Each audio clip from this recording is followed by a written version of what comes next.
If you were to take your wife on vacation and want to see some of the greatest sights in the world today, maybe you go to the Taj Mahal in India. Maybe you go to the Eiffel Tower in Paris. Maybe you go see Christ the Redeemer in Brazil, the huge statue overlooking the mountains there. But if the year was 53 AD, you would want to hit as many of what is now called the 7 ancient wonders of the world. How incredible to journey to all 7. These were some of the greatest sights you could ever see in humanity. And so maybe you take your wife to see the pyramids of Giza in Egypt. Maybe you go over to the Hanging Gardens of Babylon in Iraq.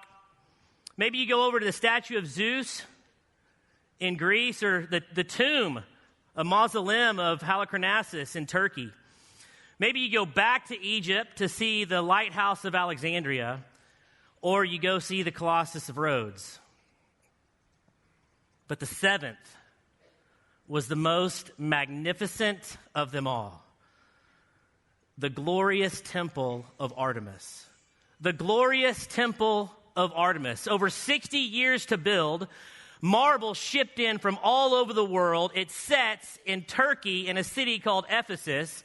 It was the greatest temple ever built to any god or goddess ever. Think about that. An explorer by the name of Philon actually had a chance to visit all 7. And here's what he says after he visits all 7. He says, I have seen the Hanging Gardens of Babylon, the statues of Zeus, the Colossi of Rhodes, the mighty works of the high pyramids in Egypt. But when I saw the temple of Artemis in Ephesus rising to the clouds, all these other wonders were put in the shade. This is Artemis. Millions worshiped Artemis. Known as the goddess of fertility, you see the fertile eggs around her. Again, all these temples in the world, but the chief temple was in Ephesus. Now, if you read the book of Acts, Paul the Apostle and all of his missionary journeys that he took, he stayed in Ephesus the longest. He spent over 2 years in Ephesus, and maybe it's because he realized Ephesus was the place that was the headquarters of Artemis, churning out all over the known world this idol of Artemis. And so in Acts chapter 19, we're going to pick up the story of Paul in Ephesus as he encounters the goddess Artemis.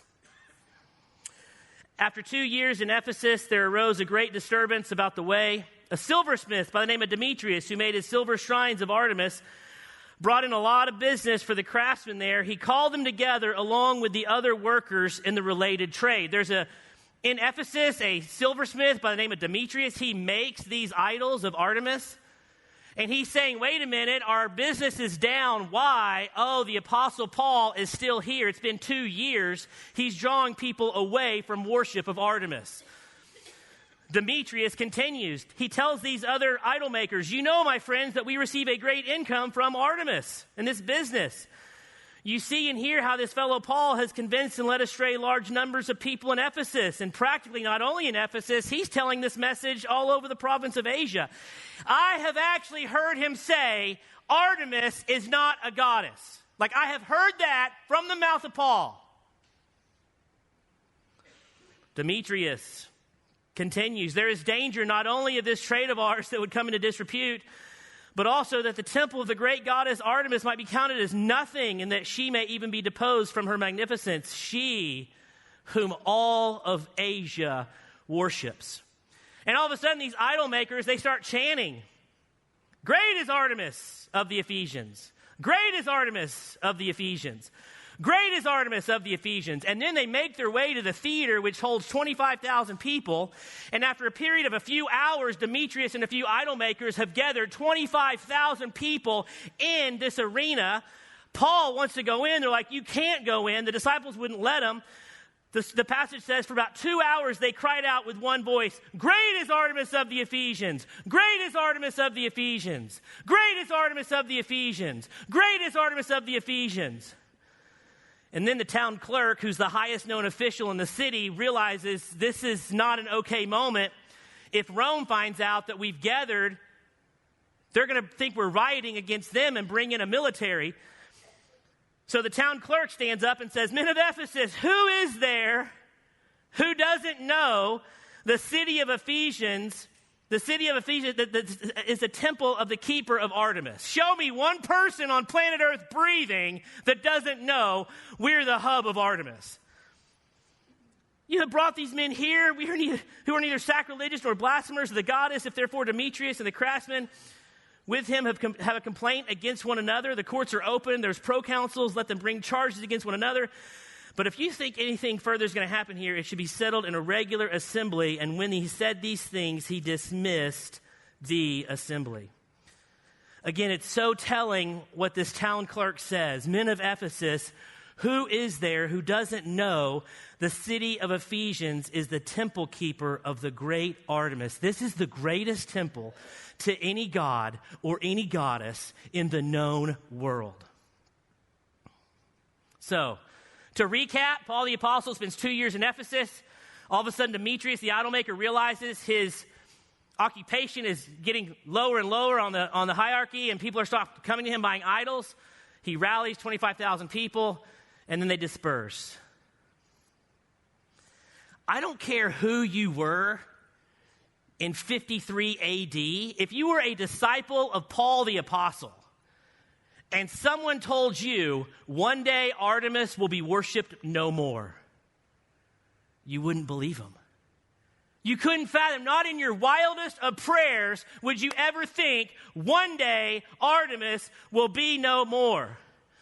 My wife and I, we spent time in Turkey. We spent time in Ephesus. I actually went into the theater, the huge Colosseum, where the 25,000 people gathered. I sat in the chair where they chanted in 53 AD, "Great is Artemis of the Ephesians. Great is Artemis of the Ephesians." For over 2 hours, they chanted. I sat in the chair. I then told our tour guide, I said, "Man, take me and my wife to the temple of Artemis, this ancient wonder of the world. I want to see it." We get in the car, we drive 15 minutes down the road. I stood in front of the temple of Artemis. And in that moment, I'll never forget what I said to the guide.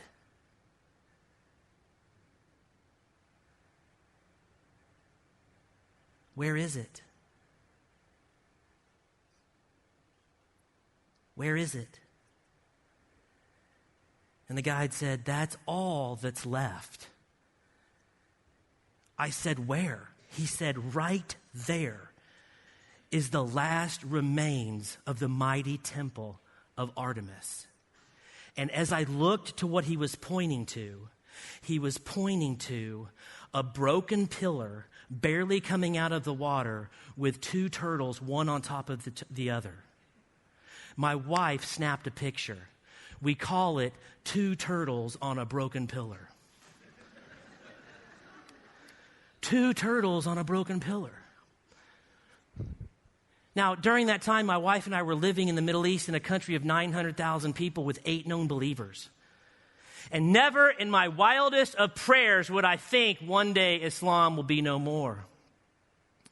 One day the shouts are going to shift. My wife and I have been in 60 countries all over the planet, hundreds of thousands of pictures taken. The 2 turtles on a broken pillar is by far our favorite. The 2 turtles on a broken pillar shows us that one day the shouts are going to shift. Listen to these passages as I read. Deuteronomy 10:17, "For the Lord your God is God of gods, Lord of lords, the great, the mighty, the awesome God." 1 Chronicles 29, "Yours, Lord, is the greatness, the power, the glory, the majesty, the splendor.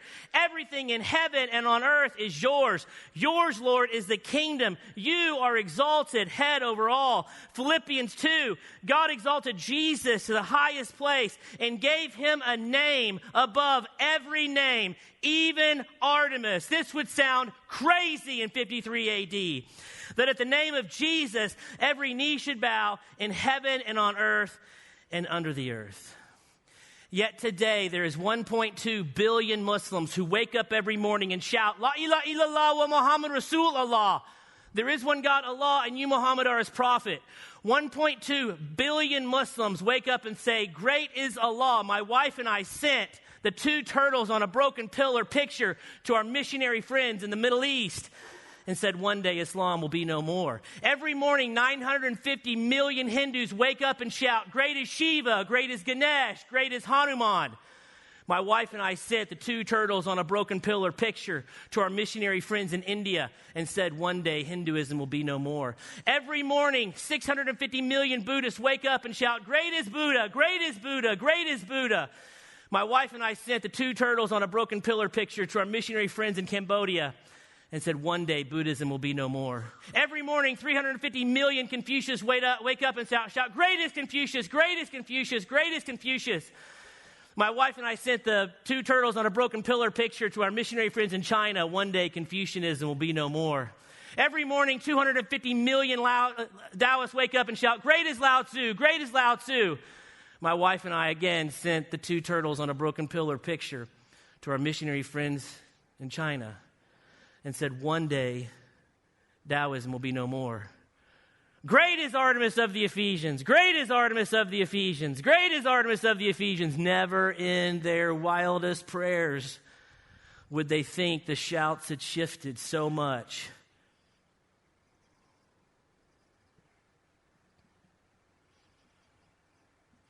I Googled how many followers of Artemis today.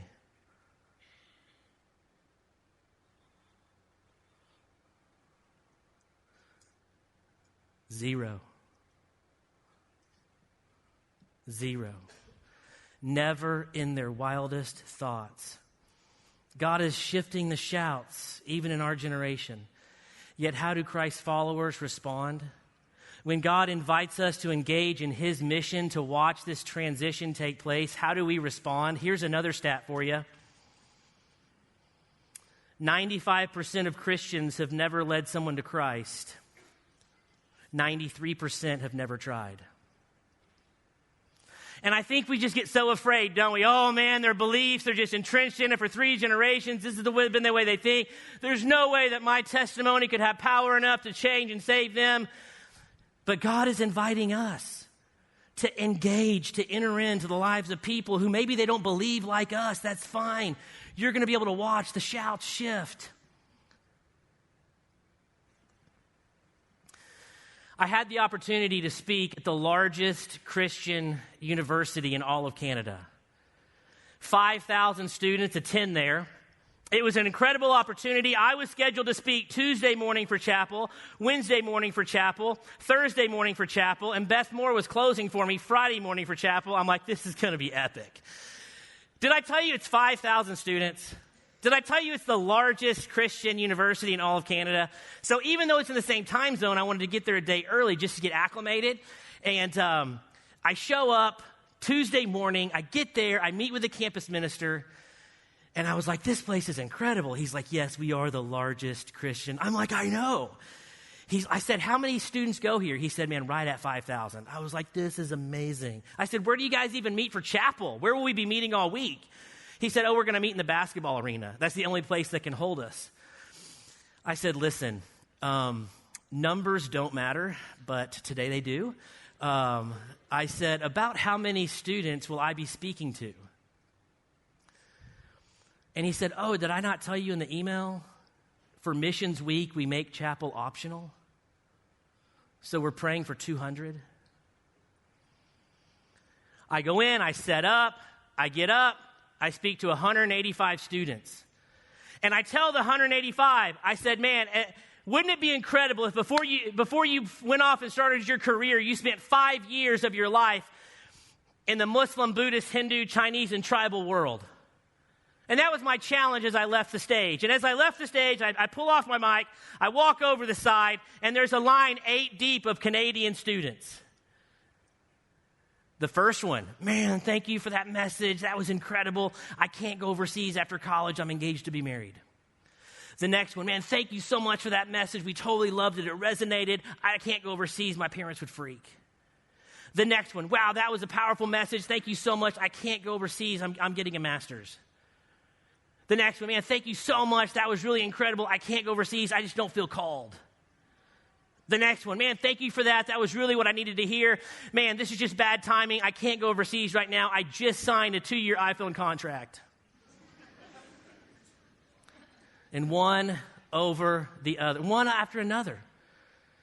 I then spoke Wednesday morning at chapel to about 145 students. I spoke Thursday morning at chapel to about 85 students.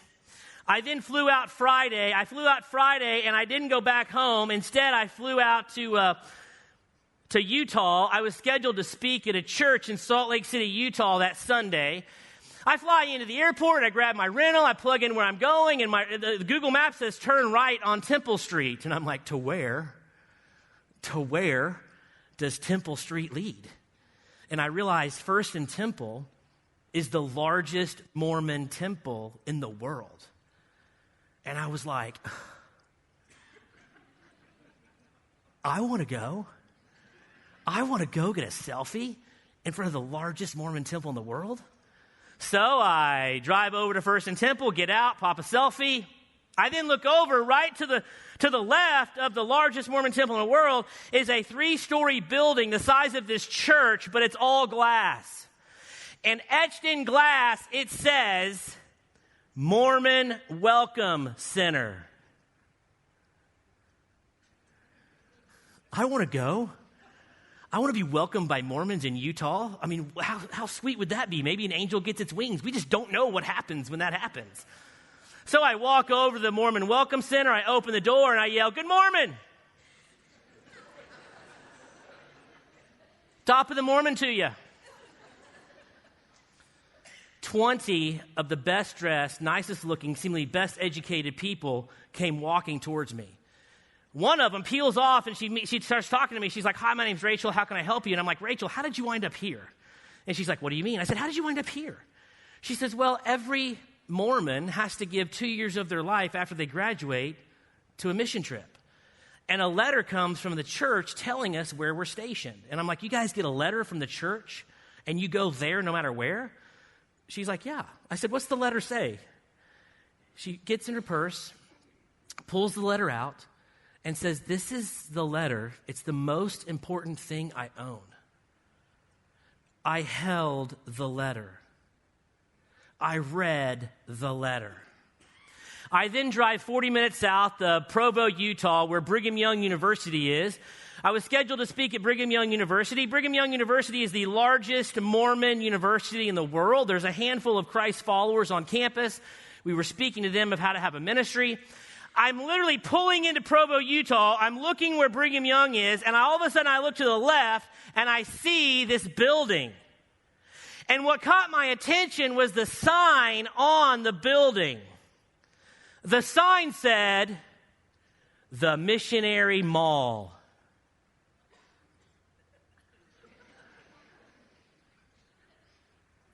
I want to go.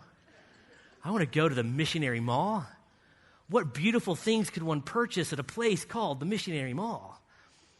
So I park my car, I walk in, and I realize the Missionary Mall is where the parents and the grandparents of the Mormon mission kids going out take their child to get everything they need on their Mormon mission. The Missionary Mall is where you take your son or daughter when they're getting ready to go to North Africa for the Mormon church. They get everything they need from the Missionary Mall. Tie, suit, bike helmet, it all comes from the Missionary Mall. And all I'm doing in the Missionary Mall, I'm just looking at the faces of the fathers. I'm looking at the faces of the grandfathers. I'm looking at the faces of the mothers, and I'm looking at the faces of the grandmothers. Joy. Excitement. This is the greatest day of our life. No price too high, son. Whatever you need. I walked out of the Missionary Mall. I got back in my car. I opened my journal and I wrote, "Mormons give 2 years. Christians give excuses." Mormons give 2 years. Christians give excuses. Here's the most recent stat we have.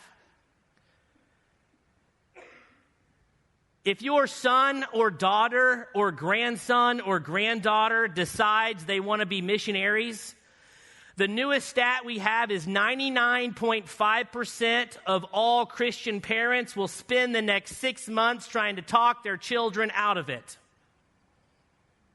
99.5% of Christian parents will spend the next 6 months trying to talk their children out of it.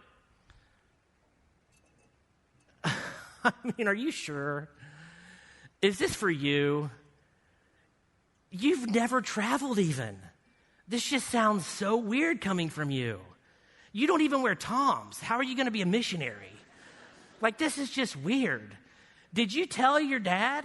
I hope you didn't tell your dad.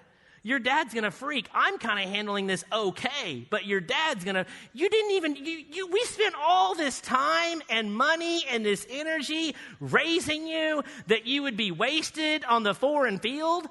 I mean, we paid for your college and now you're not even going to use it. This is just confusing. Did you tell your sister? Oh, you better not have told your sister. Yeah, don't tell your sister. Who put you up to this? Like, who told you about this? This is just a bad idea. Can you stand in front of me right now and tell me you feel called?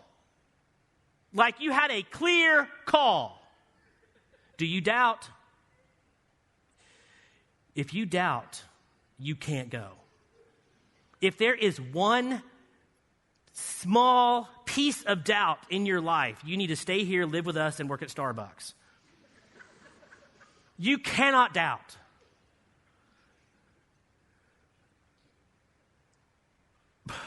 I didn't want to say this. You've left me no choice. If you step on that plane, you're committing to dying single. You will die single. Like, no one's going to marry you. You think you're having a hard time finding a date now in Milwaukee? Imagine in the Middle East. No one's, and that means I'm not going to have grandkids. This affects us all. Don't you think if you were supposed to go over there that we would be the first to know? Don't you think God would speak to us before you? Have you thought about that? And your mom and I, we've got nothing. We've heard nothing. This is just confusing. Is it because you didn't get a job? Have you put your resume out there? Are you sure? Should we talk to the pastor? Let's talk to the pastor. He's going to agree with us. And guess who does that? 99.5%. When God invites us in to shift the shouts, what do? Sorry, Lord. Sorry, Lord, I can't. And notice what caused the riots to begin with in Acts 19. Notice the idol maker Demetrius. Listen to what he says. A silversmith named Demetrius, who made his silver shrines of Artemis, brought in a lot of business.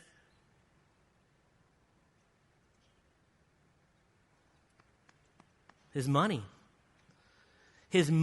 made him act a little different. And the same with us, isn't it? As Christ followers, our money sometimes inhibits the mission of God in our life. I love God, but I love three things before God. They all start with C's. It's my 3C issue. I love God, but I love three things more than God. Comfort, convenience, and my kids.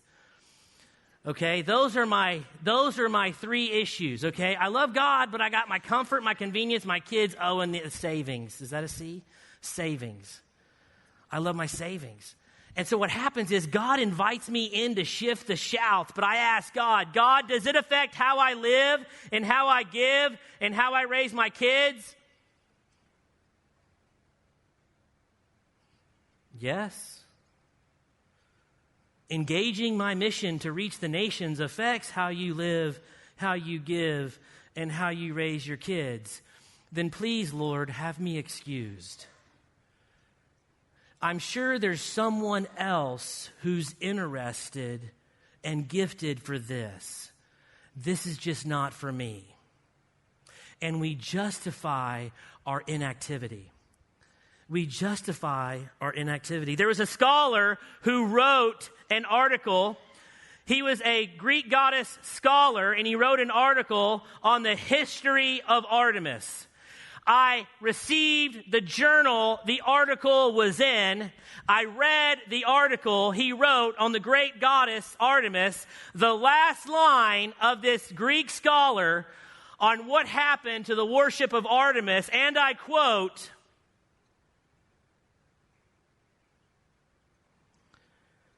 Christianity brought an end to Artemis worship. Christianity brought an end to Artemis worship. God is inviting us to watch the shifting of the shouts. Think about this. More Muslims have come to Christ in the last 30 years than the previous 1,400. More Muslims have come to Christ in the last 30 years than the previous 1,400. Think about this, the number one Buddhist scholar on the planet who consoles the Dalai Lama on what books the Dalai Lama should endorse. His name is Paul Williams. He's the leader of the Buddhist Center at Cambridge for World Studies. If something happened a few years ago to Paul Williams, he became a Christian. And he wrote a book called The Unexpected Way. In China, they don't even print the statistics of how many Christians there are because it's grown from 30 million to 100 million, and they're embarrassed. Literally, we're seeing the shifting of the shouts. But what happens?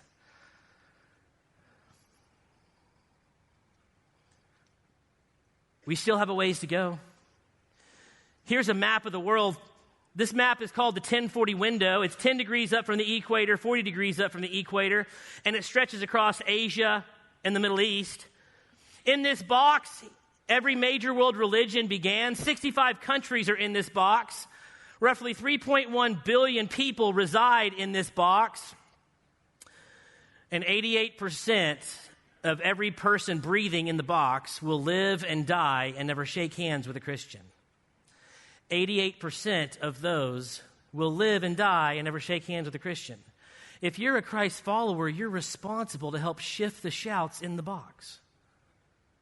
And I'm not even asking you to pack up your belongings, sell your house in Bentonville, and fly overseas, get the Hep A shot, polio shot, yellow fever shot, learn a language, and put your kids in a foreign school.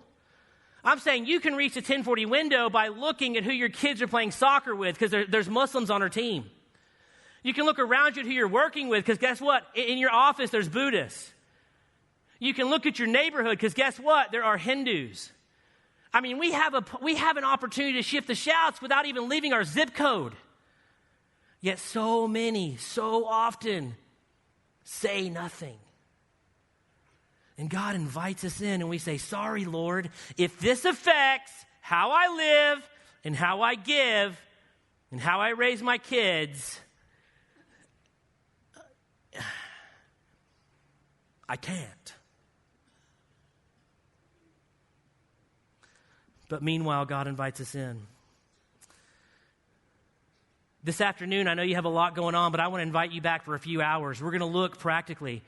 We're going to have 2 more messages this afternoon on how we can be involved in shifting the shouts without even leaving our zip code. How God wants to use you in your life, in your job, in your world.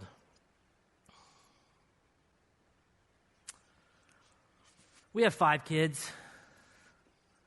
My wife wanted a 6th. I'm like, why? She looked at me and without a quiver in her voice said, every basketball team needs a sub.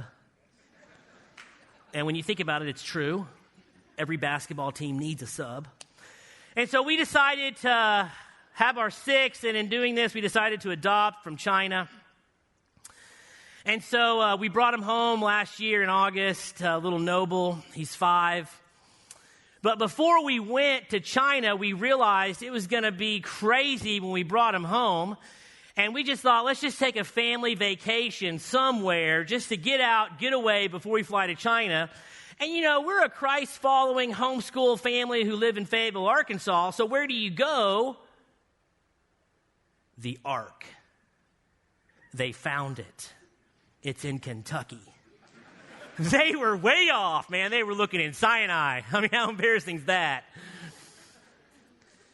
And so we were telling our kids about this archaeological dig that took like 30 years to bring the ark in perfect preservation out of the ground. And we were just getting excited about Kentucky. And we're having them read Noah and the ark just to kind of say, wow, this is what happened. You're going to see the actual thing. And it's cool when your faith and fact hit, you know. And so we get to the ark, and I was way off. They had an elevator.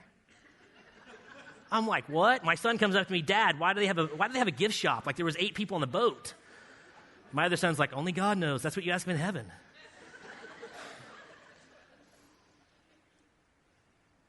Restrooms, handicap accessibility. It was really cool. I mean, it just shows you God was involved. I think that's the main point.